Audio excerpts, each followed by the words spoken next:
Good morning, good evening, good afternoon. Today we are going to be looking at waveforms. All right. Not sure what happened. Hopefully it doesn't happen again. My computer wasn't liking the stream just a minute ago. But today we're going to be looking at waveforms. Okay, so we're going to look at a couple different types, and then we're going to build one simple version using the easiest technique to make waveforms. Okay, so let's go and have a look. So over on our Dribbble page, we have a collection. Here we go. And let me just go and capture that mouse cursor so you guys can see it. Yeah, there we go. So here I am. I'm at dribbble.com/createwithflow.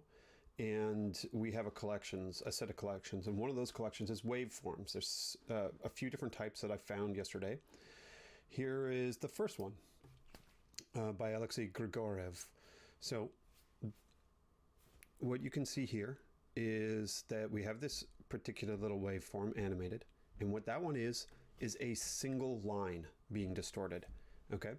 So values are going either up or they're going down, and they're animating across the entire line. So there's lots of little path animations in this one. The next one looks like this.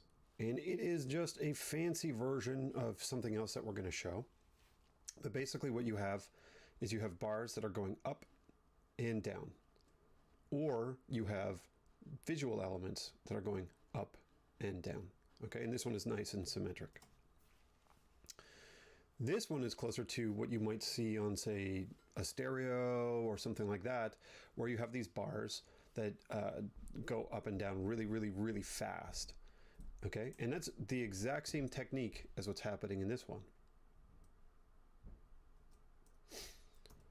The next one, here, there's a couple that are happening here. So here is just like a sine wave that's going. So you have a single line that's being drawn, and then you have these other patterns. But you know the difference between this and the other ones? They're all very similar. It's just repeating symmetric motion. See this? There's repeating symmetric motion of things here. Now, that's more of a 3D version. Okay, fair enough, but it's still a wave. Here, very similar to the second and third ones. And what you'll see is that there's this baseline between, there's this baseline right in the middle of that waveform. Okay, and then the lines either go up or go down. And the last one here, very similar again, just a different aesthetic. Lines going up, lines going down. Okay, so, and that's the last one of our 6. Okay, so let's go have a look at, let's create a new project in Flow. And what I'm going to do here, I'm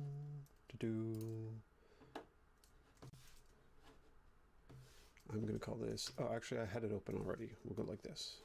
Oh, we're going to open FC47.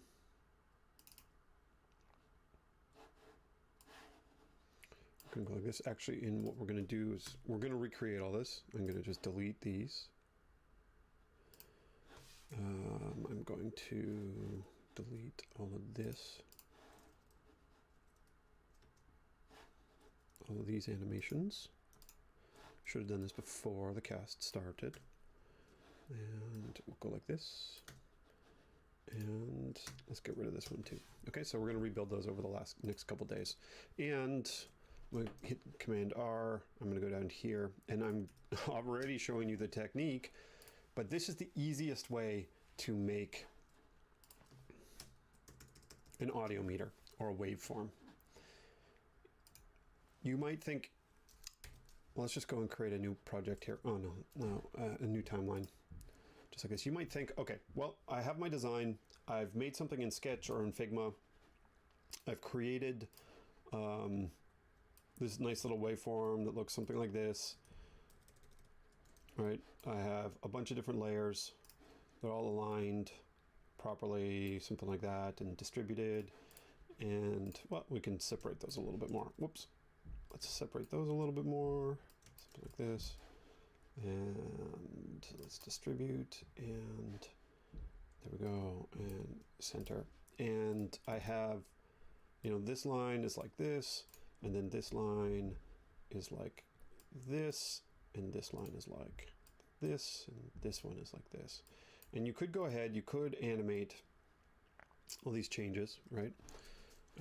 Say for instance, we had it over here and we made these all, I don't know what they're going to be, 100, something like that. And then we aligned them all to the top. And they're doing something like this, okay? And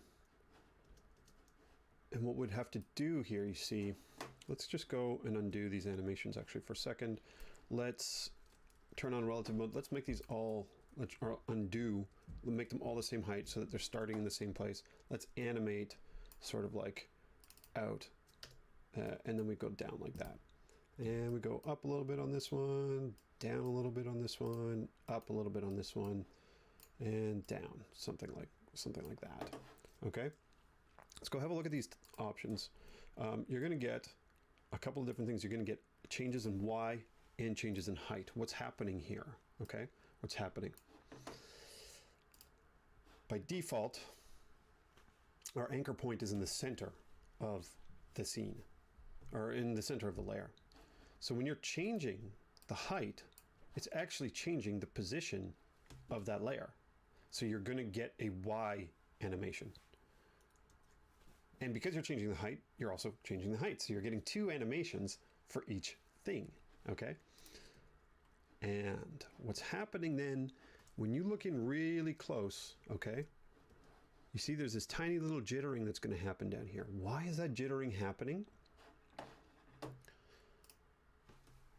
It's because your layers are fairly small, 1.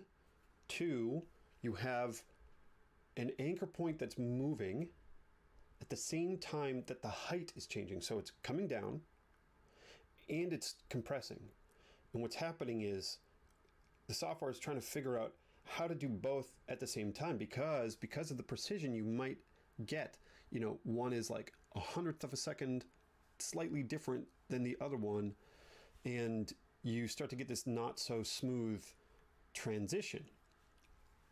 Now, some would think that this is a bug in Flow, but when you export to an SVG or to the web or to Lottie or to iOS, you know, one animation engine might be able to handle this a little bit better, but for the most part, this is exactly what's going to happen when you export. Okay, so in those other formats, this is also what's going to happen. Now, how do we alleviate this is, well, you think, I don't actually want the bottom of this thing to be changing, right? It's the bottom that needs to stay consistent. So here's one really simple technique for getting rid of that jittering. We're going to go like this.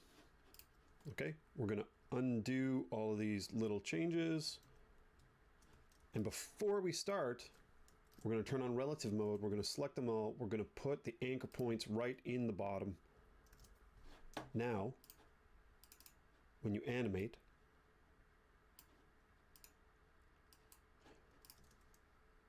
oh, you're still going to see it. The way that we get it, the way that we get rid of that is we don't use rectangles. That's it. So the other thing that's happening here too, which I forgot, is because we're looking at squares, it is reasonable to assume that the square's height just changes. But these aren't squares, these are rectangles, these are shapes. So not only is the height animating, the anchor point animating, and those two things are trying to keep in sync, but because these are shapes, you're also going to get the path, which is animating and trying to keep in sync with the frame of that shape. All right, so shapes, not so good for this kind of technique. Let's go ahead and do one simple way of changing things. So let's go and make a layer. We're going to make that 10. We're going to make it 10 wide. We are going to give it a background color so that we can see it. Let's make it purple. We're going to bring it over here. And this is the one that we're going to make anchored to the bottom. Looks like we're tracking changes. Let's just get rid of all of those animations and those animations. And now what we can do is at the end, we're going to change the height of this. Okay? And there you go. See? No more jittering. Why?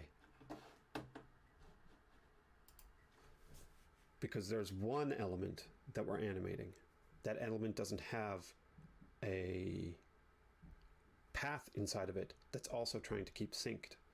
And it also is only animating one property, the height. It's anchored to the bottom. The height is the only thing that's changing, and there's nothing else that's trying to re-render itself into that shape. Okay? So if you're animating and you're trying to do something like this, don't use rectangles. Now, you can use layers, but let me show you another technique that's even easier, because here we're animating the height and the heights start changing. You can start to sync the heights and things like this, but there is another technique that I prefer. And that is the one that we had originally set up in our first timeline for basic metering. We're going to delete it. And here is where you can actually use a shape, but instead of using a rectangle or a circle or something like that, we're using a line. Okay? So we have a line. We have 5 lines. Each of them is 1 point wide and 50 points high. Our scene is 100 by 100, so it's a nice square. And this technique that I'm going to show you, we've already learned it in another episode, but we're going to use it here as for a different kind of aesthetic. What we're going to do is we are going to change, and it's this timeline is actually 4 seconds long, but let's go and make it 1 for now, and we'll clip, and we'll zoom out. We're going to put that playhead right there in the middle. With this one selected, L0, we are going to make its stroke width 0.5. Okay? So we are using the stroke width property to do these animations.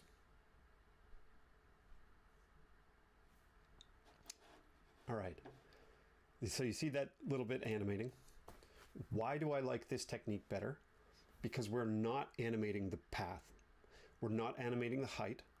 We're not animating with the anchor point. None of that stuff, the base layer itself isn't changing. What's changing is the appearance of the stroke of the path within that layer. And typically, the appearance of the stroke is something that's really easy for all these rendering engines to render out. So this is actually the smoothest way to start building out a waveform, is to have a path and then animate along that path. Now there's 2 techniques here. The one that I just showed you with using the endpoints, the start point and the end point, is great for iOS, for Lottie, and for making movies. Now, if you're on the web, we do have another technique. You can use the dash pattern for that, because it's going to be exporting an SVG.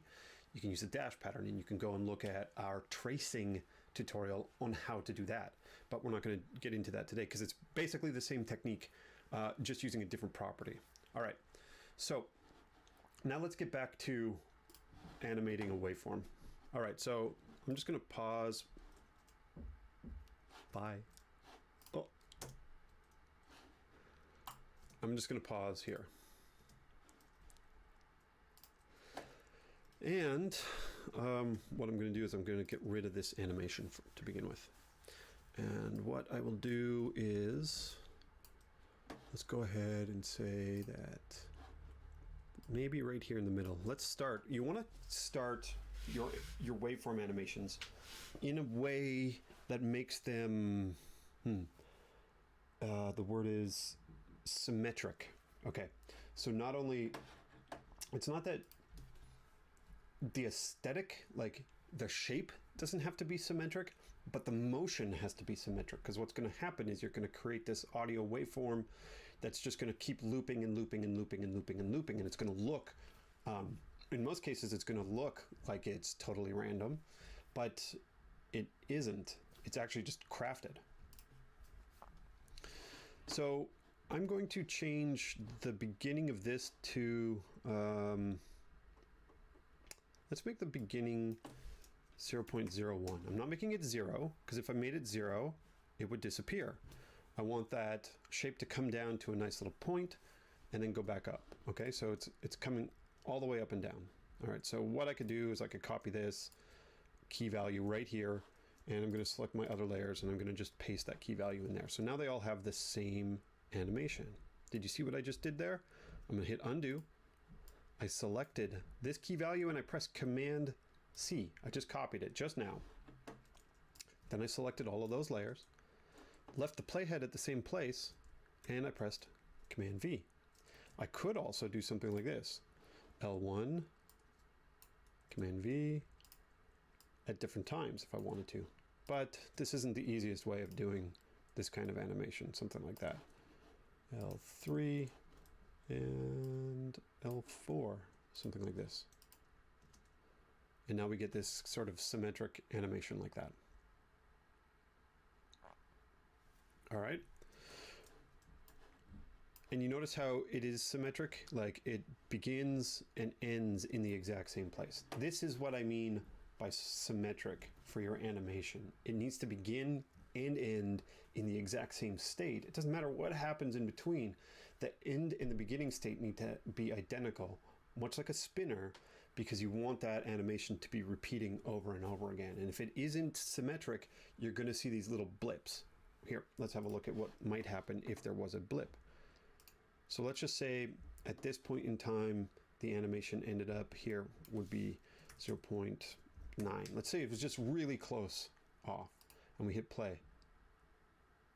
And let's slow that down to normal speed. See that? There's this little blip right here.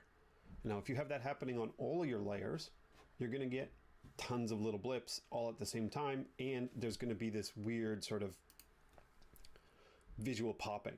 All right. So now I just want to make a really basic sort of symmetric animation. And this one, for me, is inspired by Apple's, I think it's in CarPlay. They have this little icon that plays when everything else is playing. And what I'm going to do is I'm just going to get rid of all these animations here for now. And I want this one and this one to be the same. I want them to both be 0.01 in terms of their endpoints. 0.01. And this one, so that's 1 and 3, they're going to be 0.5. All right. Well, the feed cut out again. So let's just go and switch. Okay, so this is what I was working on. So here we have layers 0 and 4 animating all the way up and all the way down, whereas the one in the middle animates all from up all the way down and then back up. Now the two that are sort of in between here and here, layers 1 and 3, we want to have the same periodic motion. Right now they're just going halfway up and halfway down. Okay, so what we'll do is we're going to go to 0.25 in terms of time. We're going to grab those two. We're going to say that these go to 1. And then over in this position at 0.75, we want those two layers to now be 0.01. And we're going to, here we go, this one and this one at this time, 0.01, enter. And at this point in time, we're actually going to delete this animation in the middle. So now they're going to go all the way up, all the way down, and then back to the middle. And we have this animation like that. Okay, so now if you have a keen eye, there is still a tiny little blip. There is still a tiny little blip happening here.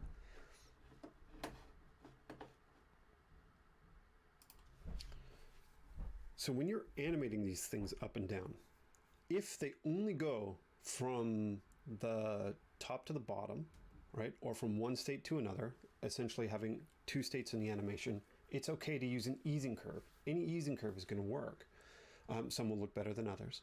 But here what's happening is we're sort of offsetting the motion a little bit, where the two layers, layer 1 and layer 3, they're starting in the middle. They're animating up, they're coming all the way down, and then they're animating back up. It means that for the upwards animation at the beginning and the second upwards animation at the end, those animations are half the amount of time.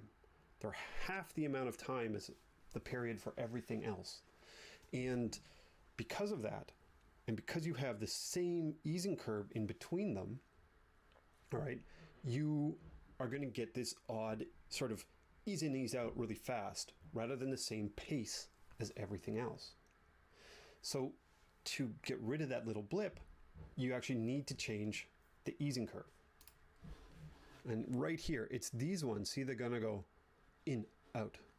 Now let's slow this down, actually. Let's do it like this. So here, they're going to ease in, ease out, stop, ease in, ease out, stop. And then they have the same pace as everything else. Ease in, ease out, ease in, ease out. Ease in, ease out, ease in, ease out. And there's this little blip that they're doing. So because this is a symmetric animation, or sorry, a symmetric animation, but it's also a symmetric easing curve, what we can do here, and we've done this technique before, is we are going to say that this is an ease in. We're going to click on the easing curve here. We're going to also make that an ease in. And then this one, we're going to make ease out. And this one, we're going to make ease out. All right.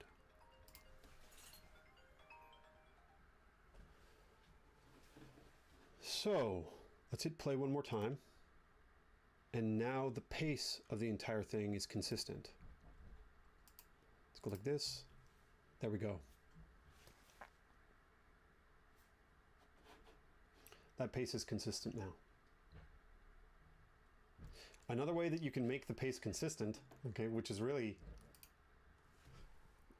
simple, is to just use a linear easing curve.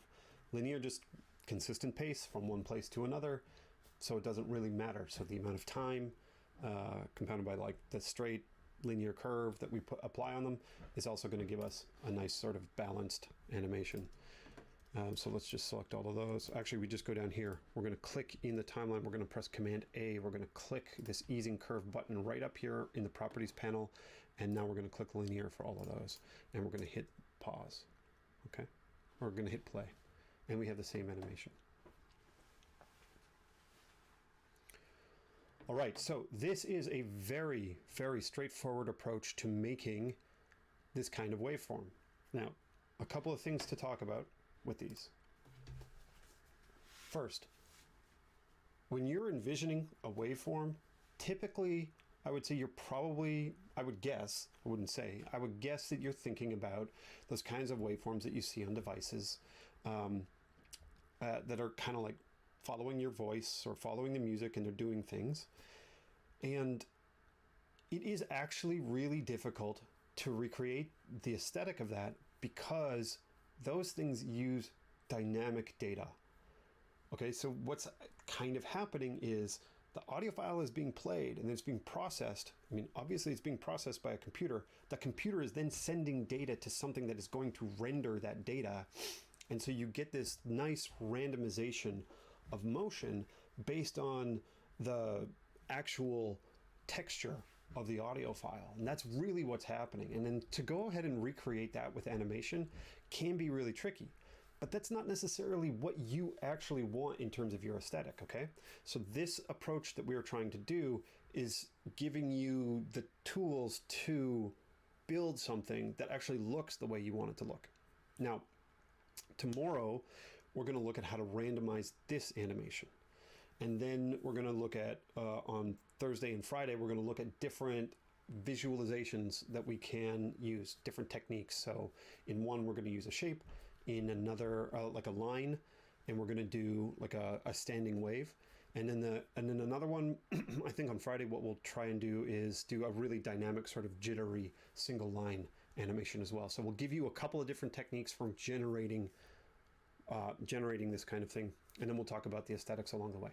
Okay, so I will see you tomorrow. And in the meantime, I'm going to stitch together the 3 feeds that happened today and upload them all as a single episode. Okay, talk to you soon.